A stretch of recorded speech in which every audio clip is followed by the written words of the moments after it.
ఈ రోజు నేను చాలా పిచ్చ హ్యాపీ అనమాట. ఇంత హ్యాపీగా ఎందుకు ఉంటున్నానంటే ఈ వీడియో చివరి వరకు చూడండి. ఈ రోజుకి ఎన్టీఆర్ అనే సినిమా రిలీజ్ అయ్యి 3 రోజులు అవుతుంది. 3 రోజులు ట్రై చేస్తున్నాను సినిమా టికెట్ కోసం. ఈ ఆల్ దొరికింది. కష్టపడి వెళ్ళేది స్టార్టింగ్ నుంచి చూద్దామని, ఎంట్రీ ఎక్కడ మిస్ అయిపోతామని. నేను వెళ్ళేటప్పటికి ఎంట్రీ స్టార్ట్ అయిపోయింది.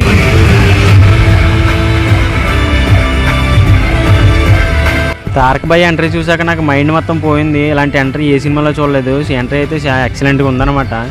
అసలు నేను తారక్ అన్నకి ఫ్యానే కాదు, కానీ ఈ సినిమా చూడడానికి ఎందుకు వచ్చానంటే అజమౌళితో సినిమా తీసిన తర్వాత ఇట్టుకొట్టిన ఏకైక హీరో జూనియర్ ఎన్టీఆర్ అన్న.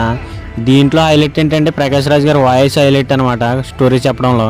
సినిమా అనేది జూనియర్ ఎన్టీఆర్ అండ్ ఫ్యాన్స్కి పెద్ద కేసీబీడీ అనుకోవచ్చు. చాలా అంటే చాలా బాగుంది సినిమా. ఎక్సలెంట్గా తీసాడు ప్రతి మూమెంట్, ప్రతి బిట్ కూడా. కాకపోతే ఏంటంటే సెకండ్ హాఫ్లో కొంచెం స్లోగా ఉంటుంది. ఆ స్లోది అనేది క్లైమాక్స్లో కవర్ చేస్తాడు అనమాట. పార్ట్ 2 కోసం నేను రేగల్గా వెయిట్ చేస్తున్నాను. సినిమా అయితే చాలా బాగా నచ్చింది నాకు.